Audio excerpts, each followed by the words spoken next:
Hello everyone and welcome. In this video we're going to be talking about why synthetic motor oil is better than conventional motor oil, and I'm also going to be including a demonstration to help prove some of these points. Now there's all kinds of different ways in which you could talk about the differences between synthetic and conventional motor oils, but we're going to be focusing on simply viscosity. Viscosity is an oil's resistance to flow. So a higher viscosity means more resistance to flow or a thicker oil, and a lower viscosity means less resistance to flow or a thinner oil. Now, before understanding the benefits of synthetic motor oils like this Pennzoil Platinum derived from natural gas, we first need to understand the rating system used for motor oils. You'll often hear 5W30 or 0W20 as a rating used in cars today. The first number, followed by a W, is the cold rating. W stands for winter, and this means the oil behaves like an SAE 5 grade motor oil while cold. But at operating temperatures, at about 100 degrees Celsius, it operates like an SAE 30 grade motor oil. Now 30 is obviously higher than 5, so it may seem that at higher temperatures the oil is going to be thicker, but that's obviously not the case as things thin out as they heat up. And so it's helpful to look at a plot of kind of what we're talking about here. So here we have viscosity, thicker at the top, thinner at the bottom. Here we have temperature, cold, around 0 degrees Celsius versus hot, around 100 degrees Celsius. And so when you're looking at this, if you were to plot an SAE 5 straight grade oil, it would look something like this, a thinner viscosity than an SAE 30 straight grade oil. And then a multi-grade viscosity is going to have properties of both of these. So at lower temperatures, it's going to act like an SAE 5 weight oil, but as you can see, it's still going to thin out as it gets to hotter temperatures where it acts like an SAE 30 grade oil. And so here, if it were to just be a 5, it'd be too thin for operating temperature to protect the engine, but if it were to operate like an SAE 30, it'd be too thick for startup. And so you have these multi-grade characteristics, so you can kind of have the best of both worlds. You can start it up without any issues, and you can have plenty of protection once it's at operating temperature. So how would you create a multi-grade conventional motor oil? Well, you're going to start with something similar. Let's say we're making a 5W30. You're going to start with something similar to a straight grade SAE 5 motor oil, and then you're going to have additives which you add to this in order to give it those 5W30 characteristics.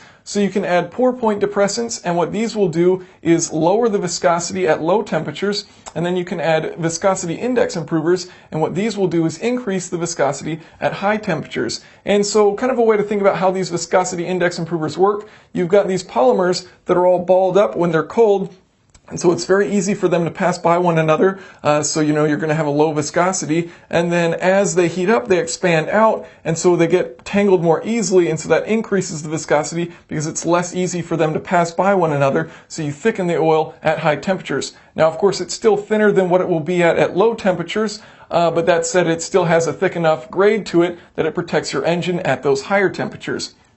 Now, the cool thing about synthetic motor oils is that they already have a multi-grade from the base oil. So the base oil can be formulated with synthetic motor oils based on the process of creating it, so that it already has this multi-grade characteristic. And so you don't have to add as many or any of these, different additives in order to change the characteristics of its viscosity. And so what that means is over time, it's going to retain its viscosity grade much better than a conventional motor oil.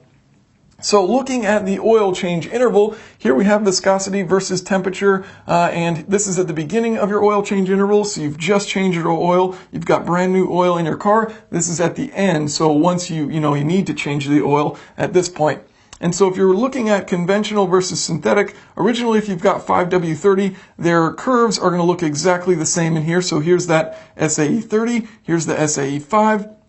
And you've got that exact same curve for both conventional and synthetic. But as I mentioned, the base oil for synthetic is already that multi-grade. So over time, it doesn't really break down as much. You are going to have deposits and things like that, which are going to get in there and thicken the oil. But it's going to look very similar at the end of your oil change interval, versus your conventional is going to get thicker at low temperatures and it's going to get thinner at high temperatures because these additives have started to break down. And so you'll get much better protection with synthetic motor oil at the end of your oil change interval if you're using synthetic than if you were using conventional. You're going to have less protection because it's thickened at lower temperatures, meaning you won't have as much flow at a cold start. and it's gotten too thin at higher temperatures, meaning not enough protection. And so, you may be thinking, okay, well, does this mean I can use a synthetic oil for longer oil drain intervals? And that's not necessarily the case at all. You should certainly always go with whatever your car manufacturer recommends, because there's all kinds of other additives in these motor oils, both synthetic and conventional, which I haven't discussed in this video, but anti-wear, dispersants, anti-foam, detergents, rust inhibitors, corrosion inhibitors, all of these are going to be in both of these motor oils, conventional and synthetic, and they will wear out over time. And so for both cases, you're going to need to replace the oil at the same interval. You're just going to have better protection with the synthetic towards the end of your interval than you would with a conventional based on the viscosity differences. Okay, so now let's check out a demonstration. So here we have 4 heavy-duty engine oil samples, all cooled to negative 35 degrees Fahrenheit. On the left, we have used and new conventional 15W40, and on the right, we have new and used, meaning 1 full oil drain interval of use, synthetic 5W40 motor oil. Now at this point, you may be thinking, wait a minute, this isn't a fair comparison because the synthetic has a lower cold viscosity rating, so of course it will flow faster at low temps. You're absolutely right, however, it's not the main purpose of this demonstration. First off, formulating a motor oil for 5W40 rating requires the use of a synthetic base oil, as the synthetic base oil is what gives the oil the lower viscosity rating. And second, and perhaps more important to the viewer, is that you can see the difference in viscosity between the used and new synthetic oil is very minimal, whereas the difference in viscosity between the used and new conventional is very large. So what does this mean for the consumer? What this demonstrates is that towards the end of your engine oil drain interval for your car, if you're using conventional oil, you will have significantly changed the viscosity properties of your oil, meaning less protection.